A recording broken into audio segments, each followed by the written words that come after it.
Welcome to the Yeah Girl podcast, where we're tackling hard topics with women of the Word. Hey everyone, welcome back to the second episode of the Yeah Girl podcast. I'm your host, Brea Phillips. And I'm Skylar and Brea. Yep. This week, we are so excited to dive into these topics. We are going to be talking about singleness and discontentment. And I know that can seem kind of negative putting those two together, but we're going to be talking about even discontentment when you're not in a relationship. I feel like we see singleness as being discontent in it and being dissatisfied a lot. So we're going to be talking about how do we go about that in a biblical way, and how do we deal with both of those things. And both Skylar and I are in very different seasons in life right now and different experiences with this. So personally for me, I'm single. Like I said in past episodes, I am traveling with a ministry called Life Action. So I'm a missionary, for this year. And so my focus is just serving the Lord right now. Doesn't mean that I don't struggle with being discontent, though. It doesn't mean that I don't struggle with being single in this season, especially right now. We're recording this during the holidays. So that's a fun time for single people. But we're just going to be talking about how to deal with that. And Skylar, for you, you're in what kind of season? So I'm in a season of not singleness, but I still feel like I can speak into it a little bit because I feel like I kind of messed up in that. So starting off, I've been in a relationship for a year and 3 months. I had to do that math before the podcast. I did not remember that. But as I'll kind of talk about, I jumped into a relationship too soon. I dated the guy that I talked about in my testimony, and I was like, all right, I'm good. I'm going to be single for a long time now. And I guess God had other plans, but I definitely didn't obey the way I should have, because I should have said no at the time and waited until God said, you are ready to be able to handle someone else and handle someone else's emotions. But instead I was like, it'll probably be fine. Spoiler alert, it was not fine. My boyfriend and I struggled so much in the beginning of our relationship. We're good now. But it took a lot of prayer and a lot of thought and a lot of past relationship hurt and past relationship trauma and discontentment within the relationship, which is something that we'll also talk about too. How not every relationship will make you satisfied and be sunshine and rainbows. It was actually quite difficult and, in my opinion, harder than being single. Wow. Yeah. So we're not coming at this with no experience and no knowledge about these topics. We've been through it. And so we just want to speak truth into you guys, truth into ourselves about these two things. So we've broken it down into some basic questions. So where we're going to start is, can God satisfy my heart? I think in today's time, we just kind of do all the Christian things and highlighting our Bible, writing the notes, doing everything that we can to have him satisfy us, but we don't realize that it's he who satisfies us. We can't keep seeking the satisfaction itself. We have to seek him. So, which leads me into the next question. How do we actually find satisfaction in God? How are we going to do that? First, stop seeking the satisfaction. That's not why you're seeking the Lord.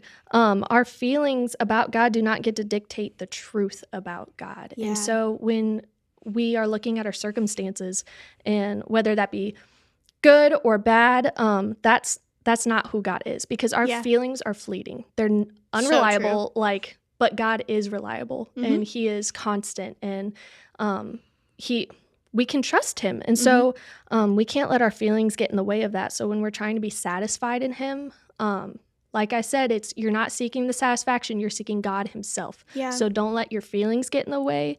And so dissatisfaction, a reminder, like Skylar was saying with her season, what she's been through with her and her boyfriend, dissatisfaction can settle into anyone's heart at any given time. It can happen anytime. It doesn't matter if you're single or in a relationship, in a season of life that you've been praying about and dreaming about. It can settle in anyone's heart at any time. So why does that happen? And this quote from Felicia Masonheimer, I love her so much. She says, oh man, this one gets me every time. It says, if you are dissatisfied with God, there's a big chance your relationship with him is impersonal. Wow, ouch. Because I feel like dissatisfaction or discontentment, you don't realize it's coming on most of the time. It's like being overwhelmed. Like as a one, I let everything build up and then I blow up. And that's the same thing that happens to me when it comes to being dissatisfied or discontent. You don't realize it's coming on. And like even the other day, like I had such a bad attitude all day long and was just like upset with everything. And I was like, I know I'm not PMSing right now. Like what's going on? Like I even snapped at my mom and had to apologize to her. And I was like, okay, God. And I just like sat down and tried to be still and was like, what's going on? What's going on in my heart right now? Like, why am I so angry? Yeah. There you go. Checking the heart posture. Yep. And he revealed to me that I was being discontent, that I was letting that bitterness being shown on him because he wasn't giving me what I wanted. I was being very discontent in my singleness, where I was in life. I wanted to get back on the road because I'm on break right now, and was just angry with him, and I didn't even realize it. And so that ended up, the actions that I took in that, my behavior from those feelings was not seeking a deep personal relationship with him. And so the outcome of that was my dissatisfaction, my discontentment. And that's so good, because not only can we become dissatisfied, and then, so the key is to seek God through that, right? But then we can also try to seek God even impersonally, like you were talking about. Like we can kind of fake it. And we can fake it to put on a good image. Sometimes we want to impress people. Sometimes there is a guy you want to impress and you want to say, look, I'm the best Christian girl there is. Or even just like people in the church, like you want to be like that girl. Like you want to be the girl who has it all together, which, spoiler alert, you can literally never have it all together. Nope. And maybe you have a stance in the church. Like I work at the church, so I kind of feel like I have eyes on me at all times, you know? So I feel like sometimes it's like, oh, well, I can't say that sin because that's too far. Or I can't say I'm struggling with that because I don't want people in the church to think I'm disqualified from what I like feel called to do. Right. And then also, this is so funny because I've been dealing with this lately. We feel like we can persuade God. Like, hey, God, I will read my Bible and like do all these things. And we don't even have to say it like that. Sometimes we can be like, well, if I read my Bible, God will bless me. Or, oh, yeah. And it's real. Like, oh, if I am nice to this person, someone else will be nice to me. Like we always feel like there's a reward for everything we do. And we feel like we're persuading God to reward us. So we seek him. We say, God, please, and then God will deliver. And like, that's not always what's going to happen. But also, we can't see the whole plan. Right. And I'm sure you've had that preached to you so many times. But the truth is, we truly cannot. Anything you're feeling, and like Brea was saying earlier, you can't base like what's going on off of your feelings, because your feelings don't understand anything. Like feelings are fleeting. Like feelings don't make sense. Yeah. So now that we've kind of gone over like the root of dissatisfaction and discontentment, let's talk a little bit more about like the singleness part of things. Yep. So why are women so discontent in the church? And this doesn't have to just apply to women either. This can apply to guys too, because I've seen guys and girls both come to church and be like, all right, I'm ready to find a husband. I'm ready to find a wife. And it's like, man, but what if you were here to find a relationship with Jesus? Yeah. Like, how much would your life change? Like, yes, your life would change if you got into a relationship, but it wouldn't even be a fulfilling relationship if God wasn't in the midst of it. Amen. So why do Christian societal norms pressure women to seek a husband before the Lord? Why do you think? I think the answer is kind of in the question itself. The societal norms. Like, it's just become normal. Like, since I don't even know how long for women to get married first before they can do stuff. I think we often, people of the church often think of it as like, oh, your life doesn't start until you get married. Like, you can't start serving and like building the kingdom until you're married. Yeah, like that gives you more experience. Yeah. Like, oh, you have more experience to do the work of the church now that you're married, which can be true in some aspect, because you are, you know, with a whole nother human taking care of a whole nother human, you know? Like, there's now two of you, but also don't let that disqualify you, because in a season of singleness, God could teach you things that maybe you wouldn't be able to realize if you weren't in a season of singleness. Yeah, that's so true. Yeah. But yeah, so when we think of singleness and we look at the Bible, somebody that everyone kind of thinks of is Paul. He was single his whole life. He never married. Yep. And he talks about how singleness is a blessing. And I know I used to get so disheartened by that. And was like, come on, Paul. Like, how is it a blessing? You're lying. And like, when you're like so bitter and you're like looking at that. But like, for myself, thinking about singleness as a blessing, like it truly is. Like you don't have to really worry about anyone else. I mean, like, yes, you're going to worry about your family and your friends and stuff, but like you don't have to consider everybody else or anyone else when you're taking those steps of like if he's calling you out to somewhere. Like for me, he called me to Life Action. I didn't have to think about anybody else. I just had to think about like, oh, is this where God wants me to go? Okay, then I'll go. So like, true. That's part of the blessing that Paul is talking about. Like you can do what he wants you to do, the Lord wants you to do without any distractions. And it makes it easier to pursue the Lord that way. But like you were saying earlier, like being married to someone, having a spouse, that is a blessing too. In its own ways, like two are better than one. But yeah, you can still do all those things and be married, but also if you were single, like there's just this weight off of you. And I feel like I can speak into that too, because like our young adults pastor says, like if there's no ring, like you're not committed yet, which doesn't mean like go off and date like 15 people. Like that's definitely not what I'm saying. Like I'm only dating one guy and I'm trying to see if like he's fit for marriage and like that kind of stuff. But also at the same time, like I'm fully confident that wherever God places me right now is where I need to be. And like I still don't have to think about him yet. Of course I wouldn't want to be like, oh, peace out. You're like, I don't feel like being in here anymore. I'm going to move away. So I wouldn't want to do that. But also it's really cool that I'm also in a season of working in ministry and being able to work on myself and my relationship with God before I even have to think about, getting a ring on my finger, like getting married, like all those things. Because then you have a lot more to worry about because it's not just you. Maybe it's even, you might get more burdened down with like, oh, I have to work more because now I have to like own a house or I have to like own an apartment or I have to feed 2 people now. Like there's always like something else. But with the season of singleness, there's so much grace, I feel like, that God gives you because it's just you and him and it's so personal. And I'm just seeking a relationship with him, and anything else that comes, I know will be from the Lord because my relationship with him is first. So Paul talks about in 1 Corinthians 7:7-8, and that's kind of the verse you were talking about. Like whenever I used to read it, whenever I was single, I was like, Paul, you don't know, like maybe you just couldn't find a wife. Maybe that's why you're saying this. Like maybe you're jealous and you're trying to justify it. But now looking back, Paul is right. So 1 Corinthians 7:7-8 says, I wish that all of you were as I am, but each of you has your own gift from God. One has this gift, another has that. Now to the unmarried and the widows, I say it is good for them to stay unmarried as I do. And Paul is saying that because of what we were just talking about. Paul had no commitment to anyone. Paul up and moved. Paul sent letters. Paul went and visited churches. Paul planted churches. Like Paul was so cool, and he was such a cool guy to show singleness through, because not only was he single, he was so content. And he was so happy to be helping people, and he was so happy to be planting those churches, and he was even happy to die for the word of the Lord.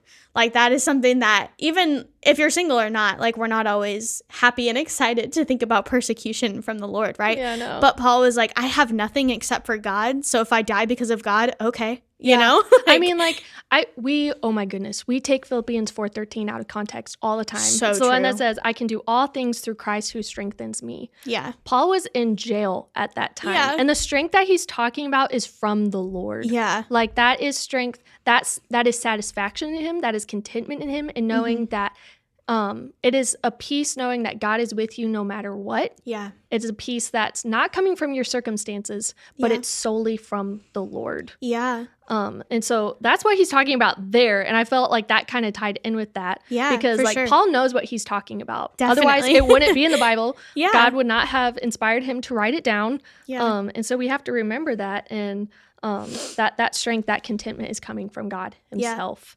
But what do we do with all that we just talked about? Like, how do we apply everything we just talked about? And I think for contentment, and this goes into singleness and discontentment, is that we need to be personally seeking God out, that we need to have that deep personal relationship with him. But like, what does that look like?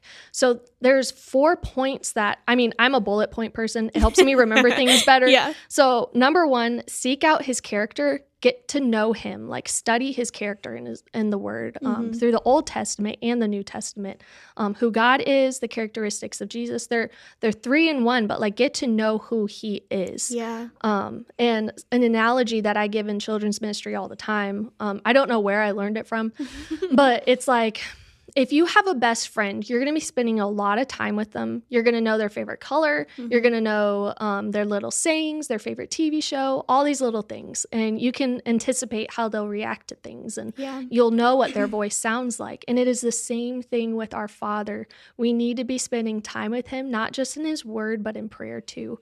Yeah. We need to know what his voice sounds like. So study his character, get to know him, spend time getting to know God. And then 2, get to know his expressions and his emotions too, because we have emotions and we're created in his image. Yeah, so true. Study that. And then 3, assess your prayer life. Like, are you actually spending that time with him? Are you being still? Are you trying to listen to him? Are you talking to him? Are you just like, when was the last time you actually just sat down and were still in his presence, that you looked at the Psalms and you just worshiped him and you just thought about him and put away all distractions and just spent time with him.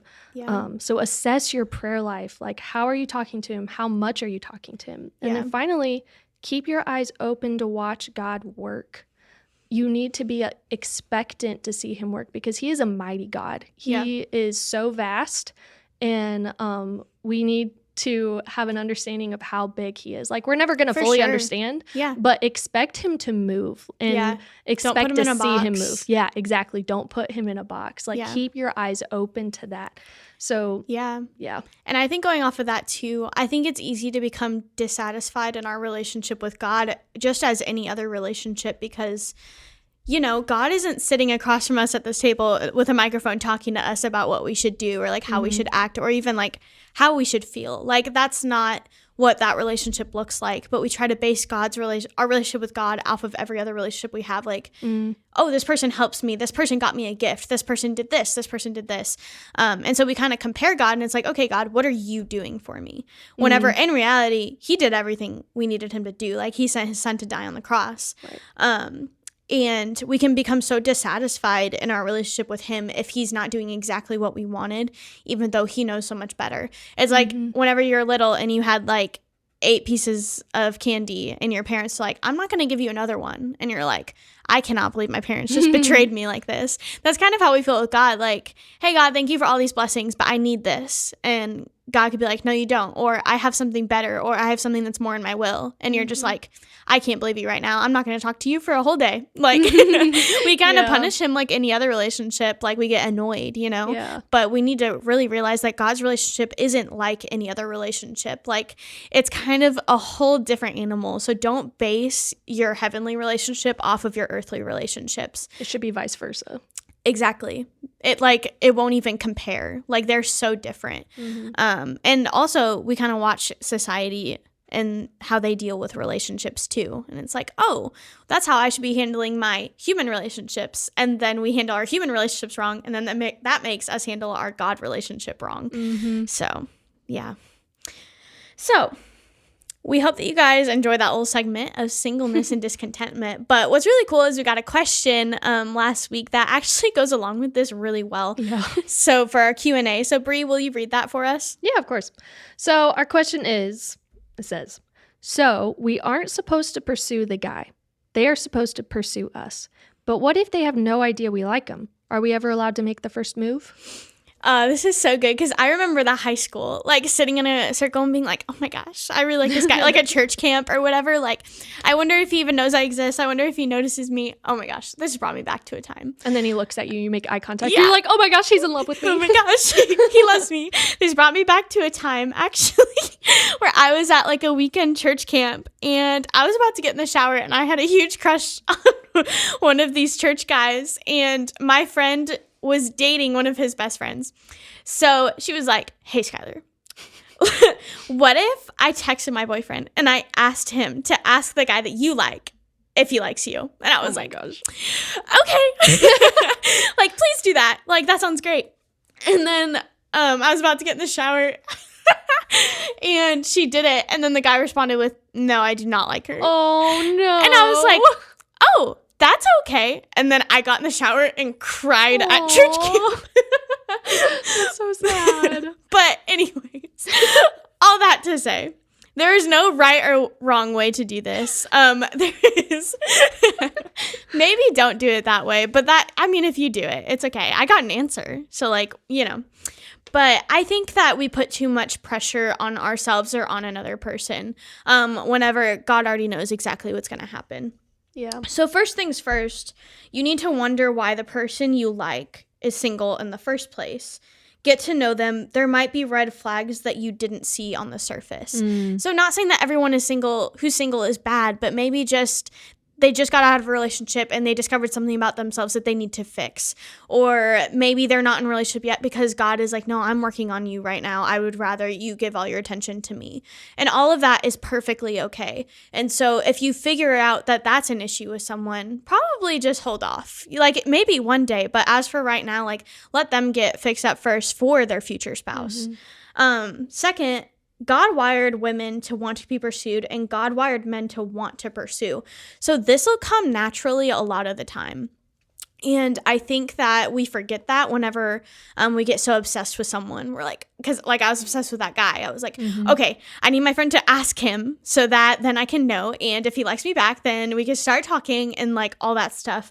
We get into I was obsessed. You get obsessed with a person. Right. You get obsessed with the outcome of what happened. You can get obsessed, but deep down in our hearts, that was high school, that was hormones, that was all that stuff.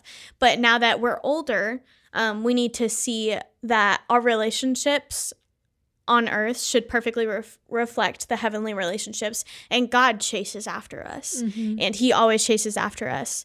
So that kind of leads into the next thing. Will you be the only one pursuing the whole time you're in the relationship if you pursue first?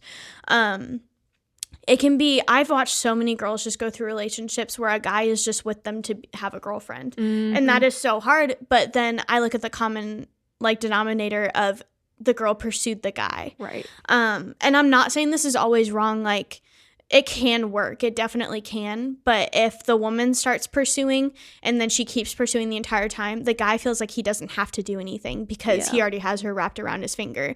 Of course, that's manipulative, guys. And not all guys are like that. It could work out well, like I said. But I've seen so many Christian quote unquote relationships go like that whenever it's well, I don't know, I just thought he was perfect for me, he's Christian, he loves Jesus, and it's well, he still may not be ready though. You can be Christian and not be ready to be in a relationship, or God can even call people to singleness for a longer amount of time than other people, and that doesn't make it wrong.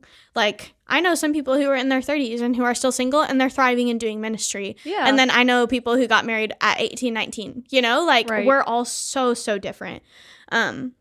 Yeah, and I think when it comes to what you were saying earlier, you can even look at the Bible and see how men and women were pursuing each other then. Look at Ruth and Boaz. That's the greatest, it's one of the greater earthly love stories is how I was going to say. Sure. I was going to say the greatest love story, but that's Jesus. He's the greatest love story. For sure. But anyway, Ruth and Boaz, Ruth threw down her handkerchief. She made that first step, but Boaz took it from there. Yes. She put herself out there because Naomi told her to. I highly encourage you guys to go read the story. Yeah. But then Boaz took lead from there. Yes. She let him know, yes, I'm interested. Yes. And then the Lord worked through that and blessed her through that. Because it's so easy to see in the Bible that Boaz was a godly man who knew that a woman deserved to be pursued. Right. And if you're in a relationship right now where you feel like you're doing all the work and you feel like you're the one pursuing, maybe sit down and pray about that, because there could be a big reason, because girl, you don't deserve that. You deserve to be pursued, and you deserve to